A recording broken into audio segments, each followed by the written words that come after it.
హిందూ ధర్మం ప్రేక్షకులకు నమస్కారం. రథసప్తమి ప్రత్యేక కార్యక్రమానికి స్వాగతం, సుస్వాగతం. ఏడాదికొకసారి వచ్చేటువంటి రథసప్తమి ఏ విధంగా జరుపుకోవాలి, ఆ రోజున ఎటువంటి నియమాలు పాటించాలి, ఎటువంటి ఆహారపు అలవాట్లు ఉండాలి, సూర్య భగవానుణ్ణి ఏ విధంగా ఆరాధన చేయాలి అనేటువంటి ఆసక్తి మనందరిలోనూ ఉంటుంది. వీటన్నింటినీ నివృత్తి చేయడానికి ఇవాళ మనతో పాటు స్టూడియోలో సిద్ధంగా ఉన్నారు ప్రముఖ ఆధ్యాత్మికవేత్త, Sun Spiritual Society founder Shri Vikramaditya garu. వారికి స్వాగతం చెప్పేద్దాం. నమస్తే గురుగారు. సూర్యోస్మి తల్లి. కార్యక్రమానికి స్వాగతం. సూర్య భగవానుడు అనగానే ఆయనకు సంబంధించినటువంటి పూర్తి సమాచారం మీరు మాత్రమే చెప్పగలరు అనేంతగా ఈరోజు ప్రతి ఒక్కరికి కూడా జనాల్లోకి వెళ్ళిపోయింది. స్వామివారికి సంబంధించి ఎన్నో ఆసక్తికర విషయాలు మీ ద్వారా తెలుసుకోవాలి అనుకుంటున్నాం. అసలు రథ సప్తమి అని ఎందుకంటారు? నిజంగా ఈ రోజునే స్వామివారి ఆవిర్భావం జరిగిందా? రథసప్తమి గడియలు ఏ విధంగా ఉన్నాయి ఈ సంవత్సరం అనేది ఒక్కసారి తెలియజేయండి. తప్పకుండానమ్మా. నిజంగా పూర్వజన్మ సుకృతం. నేను తిరిగినటువంటి పండితుల సాంగత్యం. సూర్యోపాసన ప్రారంభించింది అంటే నాకు విక్రమాదిత్య అనే నామకరణం చేసింది వీరభద్ర శర్మ గారు.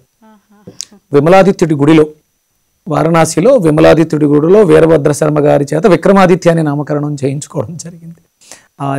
ఆ పేరు కూడా యాదృచ్ఛికంగా రావడం జరిగింది. ఆ వచ్చిన పేరుకి సార్థకత ఏంటంటే, మళ్ళీ నేను రీసెర్చ్ చేస్తే ఉజ్జయిని సామ్రాజ్యాధినేత విక్రమాదిత్యుడు కింగ్, ఆయన కూడా సూర్యోపాసకుడే. కలియుగంలో ప్రారంభంలో 2000 సంవత్సరాలు జీవించినటువంటి అని శాస్త్రాలు చెప్తూ ఉంటాయి మనకి ఆయన గురించి. ఇక మీరు అన్నట్టు రథసప్తమి అంటే ఈ దేహం అనే ఈ రథాన్ని సప్త హోతలతో నడుపుతున్నాం. అలాగే ఈ ప్రపంచాన్ని 7 గుర్రాలు అనే రథాన్ని అంటే ఏకచక్ర రథం సప్త అశ్వాలతో నడిపిస్తున్నటువంటి శక్తి సూర్య భగవానుడు. అంటే ఆ సప్తమికి మనకి సూర్యుడికి ఉన్నటువంటి సంబంధం ఇది అని చాలా సంతోషంగా అనిపిస్తూ ఉంటుంది. ఎందుకంటే నేను బేసిక్గా ప్రాణిక్ హీలింగ్ ప్రాక్టీస్ మొదలుపెట్టా. ప్రాణిక్ హీలింగ్లో కూడా 7 చక్రాల గురించే ఉంటుంది ప్రధానంగా. ఆయన గుర్రాలు 7, మన శరీరంలో చక్రాలు 7. మనం ఇలా మాట్లాడుకుంటే 7కి ప్రాధాన్యత చాలా అద్భుతంగా ఉంటుంది. ఇది రథసప్తమికి ఉన్నటువంటి ప్రాముఖ్యత. ఇక అంటే జ్ఞానప్రదాతమ సూర్యుడు. మనం ఒకసారి శరణు వేడితే అద్భుతమైనటువంటి చిట్టానిచ్చాడు. నేను ప్రారంభించిన సమయంలో నాకు తెలిసింది ఆదిత్య హృదయం ఒక్కటే. ఆదిత్య హృదయాన్ని పట్టుకున్నాను, చేసుకుంటూ వెళ్తున్నాను.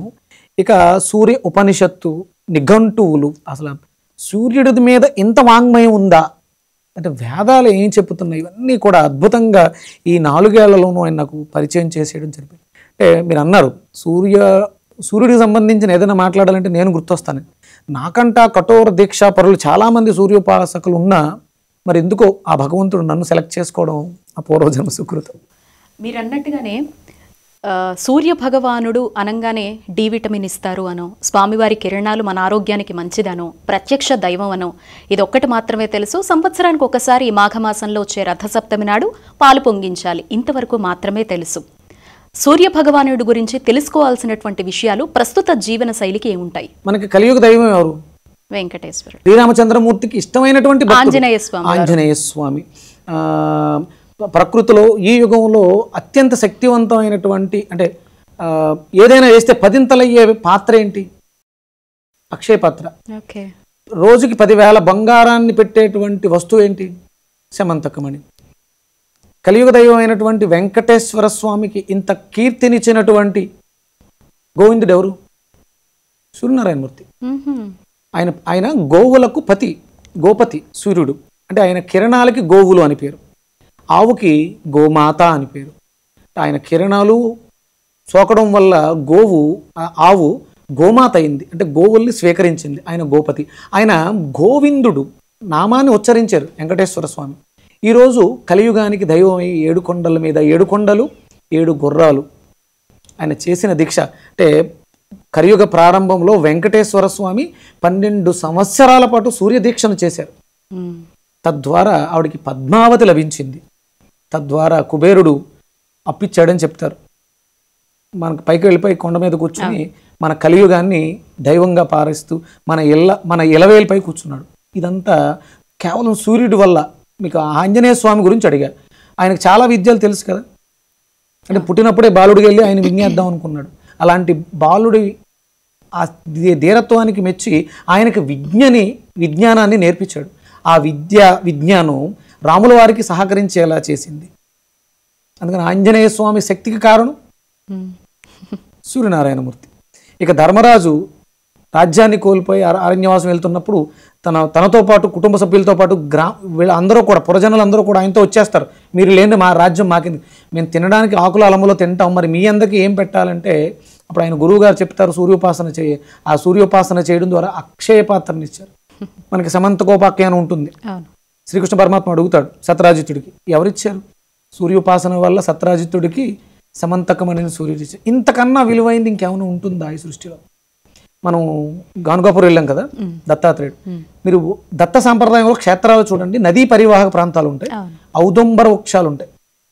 నది ఎందుకు ఉంటుంది అంటే త్రికాలాలను సంధ్యావందనం చేసుకోవడానికి నది అవసరం. మేడి చెట్టు ఎందుకంటే నక్షత్రాధిపతి కృత్తికా నక్షత్రాధిపతి సూర్యుడు. అంటే వాళ్ళు చేసిన ఉపాసన ఏంటి? సూర్యోపాసన. అంటే మనం తరించాలి, మోక్షాన్ని పొందాలి, జ్ఞానాన్ని పొందాలంటే సూర్యోపాసన దారి చూపిస్తుంది. సూర్యోపాసనే దారి చూపిస్తుంది. తప్పకుండా చాలా చక్కగా వివరించారు. అయితే రథసప్తమి ఘడియలు ఈ 2025లో రేపు మాఘమాసంలో ఎప్పటి నుంచి ఎప్పటి వరకు ఉంటున్నాయి? పాలు పొంగించుకోవడం, స్వామివారి ఆరాధన కావచ్చు, ఏ సమయంలో చేస్తే మంచిది? సూర్యోదయానికి పూర్వమే. అంటే మనం ఘడియలు వచ్చి మనం అలా లెక్క పెట్టుకుంటాం, ఈ సమయం అలా లెక్క పెట్టుకుంటాం. కానీ దాంతో ప్రస్తావన లేకుండా సూర్యోదయానికి పూర్వం నిద్ర లేవటం, సూర్యోదయానికి పూర్వమే కాలకృత్యాలన్నీ పూర్తి చేసుకుని స్వామివారు వస్తున్నారు, ఆయన 7 గుర్రాలు వేసుకుని రథం ఎక్కి అనిరుద్ధుడితో సహా వస్తున్నారు కాబట్టి సూర్యోదయ సమయంలో మనం ఆవు పిడకలు అంటే ఒక రకమైనటువంటి యజ్ఞమే. ఆవు పిడకలను పేర్చి దాన్ని ముట్టించి దాని మీద పాలు, బియ్యము, బెల్లము కలిపినటువంటి ప్రసాదాన్ని వండడానికి కావాల్సిన దాన్ని అలా పెట్టి చిక్కుడాకులతో రథాన్ని కట్టి, అంటే అనుసంధానంగా మన ఊహలో ఆయన రథం ఎలా ఉందో మనకు తెలియదు. చిక్కుడుకాయలు, చిక్కుడాకులతో ఒక రథాన్ని తయారు చేసి ఆ రథానికి 7 గుర్రాలు, అంటే అప్పట్లో చెప్పేవారు చిక్కుడు గింజల్లో 7 గింజలు ఉంటాయట. ఒక చిక్కుడు కాయలో 7 గింజలు ఉంటాయి. ఇవన్నీ అంటే ఆయనకి ప్రమాణంగా అక్కడ రేగుపళ్ళను నివేదన చేయటం ఆయనకు ప్రతీకగా. అంటే రేగులో సూర్యశక్తి అధికంగా ఉంటుంది, చిక్కుడు కాయలలో కూడా సూర్యశక్తి అధికంగా ఉంటుంది. అందుకని మనం సూర్యోదయానికి పూర్వమే లేవాలి, గడియలు అవి చూసుకుని చేసేది కాదు. సూర్యోదయానికి పూర్వమే నిద్ర లేచి శుభ్రంగా తలంటు స్నానం అలా అయిపోయిన తర్వాత మనం స్వామివారి కోసం ఆవు పిడకలతో ఒక దాలిని తయారు చేసి దాని మీద పాలు పొంగించి దాంట్లో బియ్యం వేసి ఉడికిన తర్వాత బెల్లం వేసి ప్రసాదం నివేదన ఆయనకి ఇష్టం అంటారు. అది మనకు ఆరోగ్యదాయకం కాబట్టి ఆయనకి ఇష్టం. ఇది మనం చేయాల్సినటువంటి సప్తమి తిథిని పురస్కరించుకుని స్నానం ఆచరించవలసినటువంటి నియమం. అలక్ష్మీ దోష పరిహారార్థం నువ్వుల నూనెని ఒంటికి అద్దుకొని సూర్యోదయానికి పూర్వమే స్నానం చేసేయాలి. ఈ రోజున నదీ స్నానం చేయొచ్చునా? ఎందుకంటే మాఘమాసం అంటేనే స్నానానికి చాలా ప్రత్యేకం అంటారు.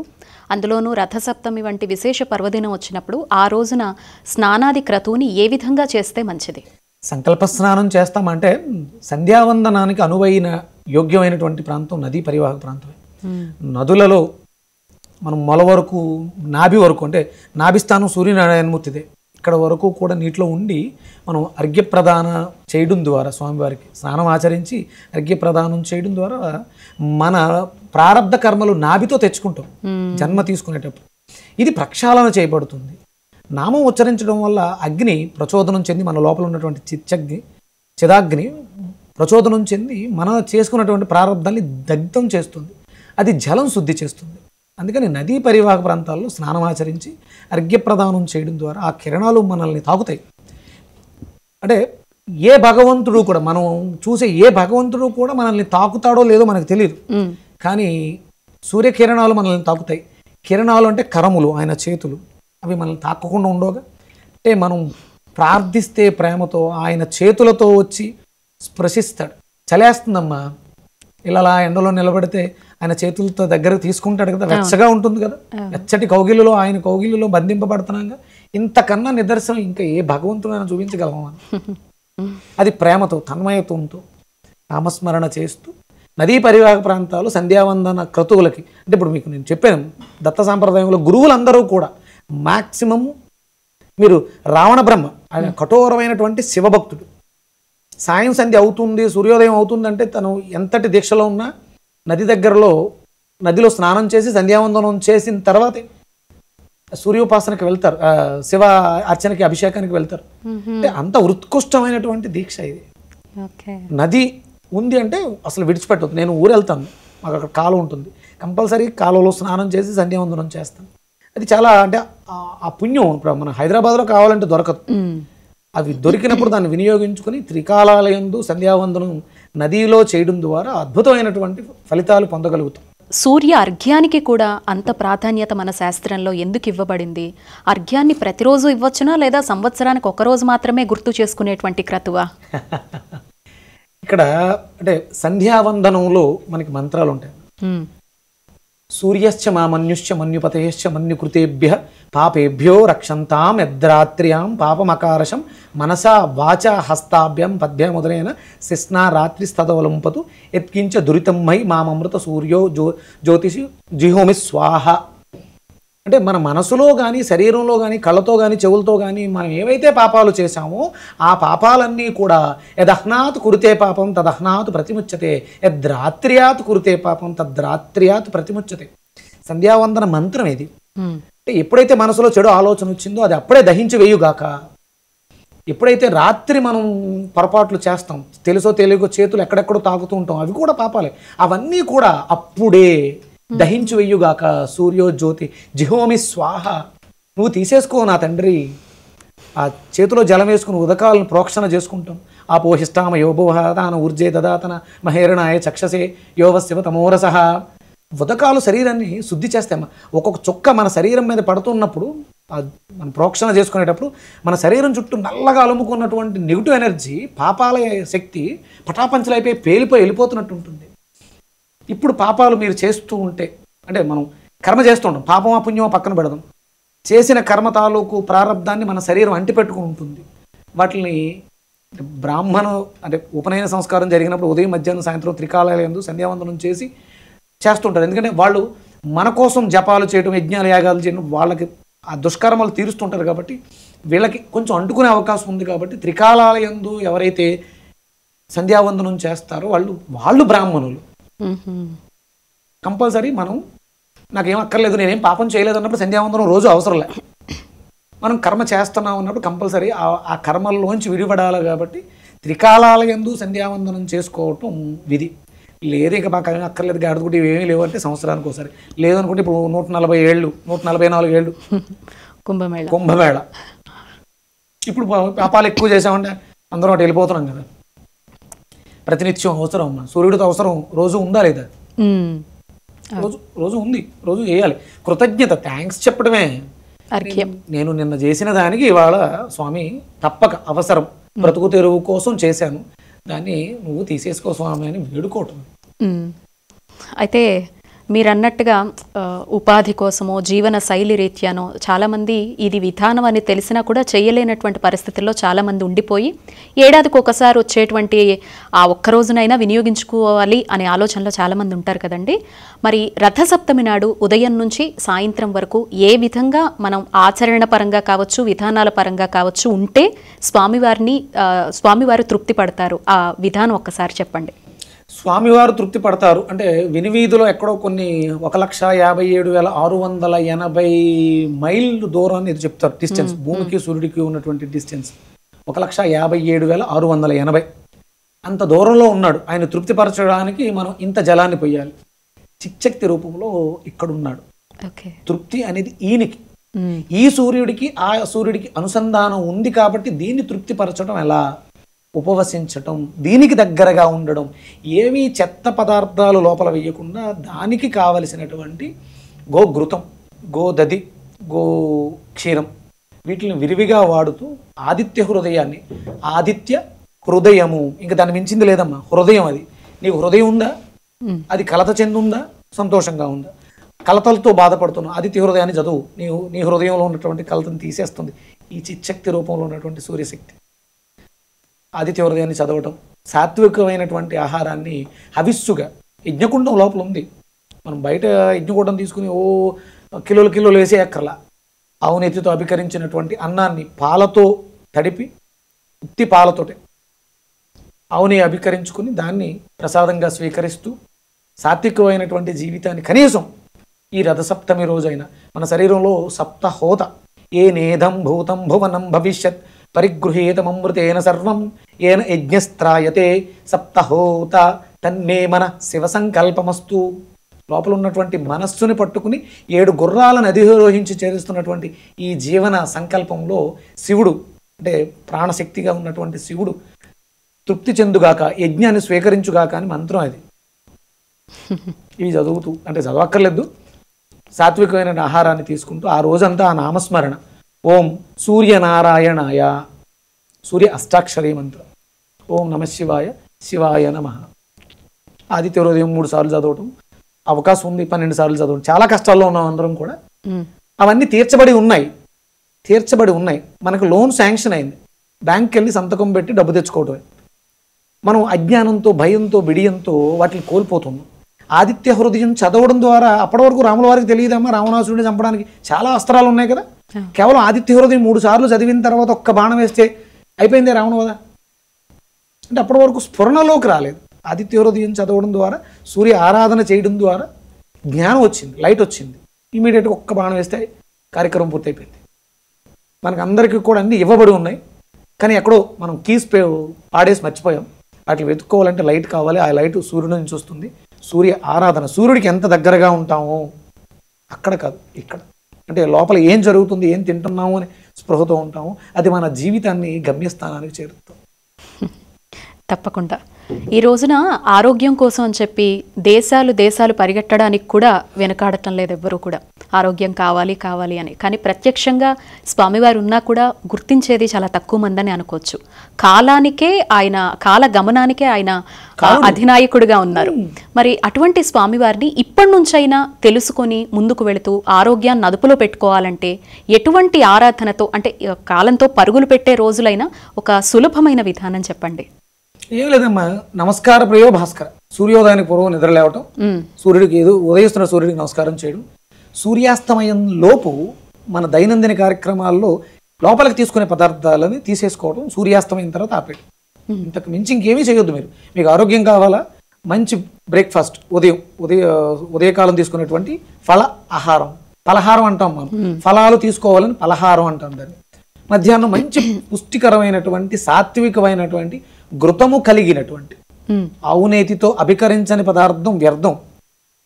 ఘృతంతో ఆవునేతితో అన్నాన్ని అభికరించుకొని మీకు నచ్చిన కూరలు సాత్వికమైనటువంటి, అంటే సాత్వికం అంటే నేను మాంసం రజో అంటలేదు, పదార్థాన్ని ప్రాసెస్ చేయడం ద్వారా గుణాలు మారిపోతాయి. వెజిటబుల్స్ని రాగా తీసుకుంటే సత్వం, కొంచెం ఉడకబెట్టి ప్రాసెస్ చేస్తే తమో, బాగా వేపుల రూపంలో వేస్తే రజో. గుణం మారింది, గుణప్రధానంగా తీసుకుంటున్నాం. అంటే కేవలం మాంసమే రజో గుణ ప్రధానం కాదు. అంటే తేలికగా జీర్ణం అవ్వడానికి ఫలహారాలు, ఉదయం పళ్ళు ఏదైనా కాయగూరలతో జ్యూసు, మధ్యాహ్నం శుభ్రంగా కొంచెం తమో గుణం కలిగినటువంటి వంట వండినటువంటి ప్రాసెస్ చేసినటువంటి ఆహారం, సాయంత్రం ఒక గ్లాసుడు ఆవు పాలు. ఇది మీ జీవన విధానంలో తెచ్చుకోండి, మీ జీవితంలో అద్భుతమైనటువంటి మార్పు.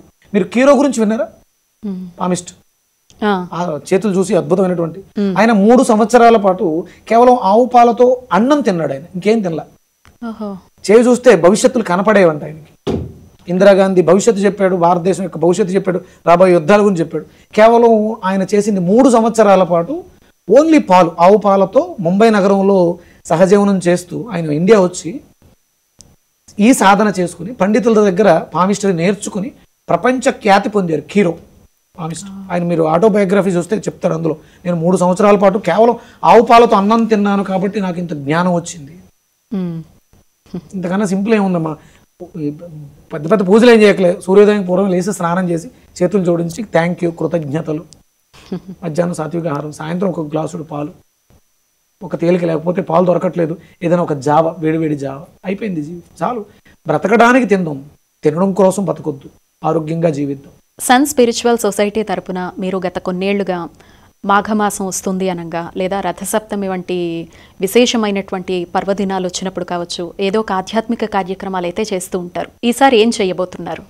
అంటే నేను సంవత్సరం అంతా ఏదో కార్యక్రమం చేస్తూనే ఉంటాను సూర్యుడికి సంబంధించి. అంటే సన్ స్పిరిచువల్ సొసైటీ పెట్టడానికి ప్రధానమైనటువంటి మోటో ఏంటి అంటే, మరిచిపోయినటువంటి ధర్మాన్ని, అంటే ఇప్పుడు ధర్మం దేశం కూడా క్లిష్ట పరిస్థితుల్లో ఉంది.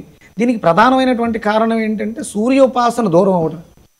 మీకు ఎక్కడా కూడా పాశ్చాత్య దేశాల్లో మీకు అంటే లండన్ అలాంటి ప్రాంతాల్లో కొన్ని వేల శిథిల సూర్య దేవాలయాలు, కొన్ని వేల శిథిల సూర్య దేవాలయాలు, అంటే యావత్ ప్రపంచము కూడా సూర్యోపాసనలో ఉండేది.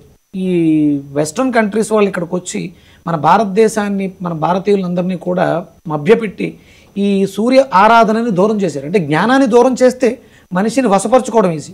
జ్ఞానకారకుడు సూర్యుడు, ఆత్మకారకుడు సూర్యుడు, కాబట్టి దాన్ని దూరం చేశారు.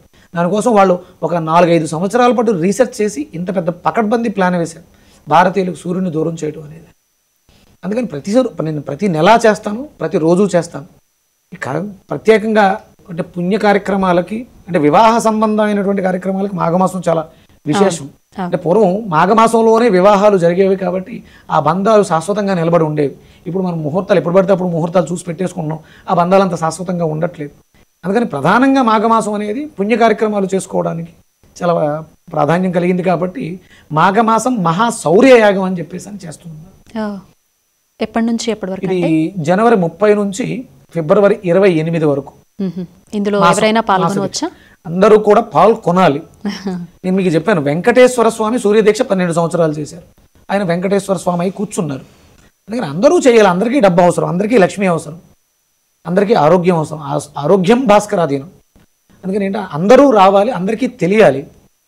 ఎక్కడ జరగబోతోంది? ఇది నా స్వగృహంలో 30 రోజుల పాటు మహాశౌర్యం జరుగుతుంది. నా మిత్రుల కోరిక మేరకు కొవ్వూరు, గోదావరి ఒడ్డున కొవ్వూరు గ్రామంలో రావణ బ్రహ్మ ఆలయం ఉంటుంది. రావణాసుడికి ఒక దేవాలయం నిర్మించారు.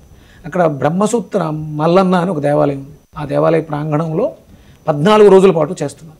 తప్పకుండా అఖండ మహాశౌర్యయాగం. అందరూ ఆహ్వానితులే, అందరూ రండి.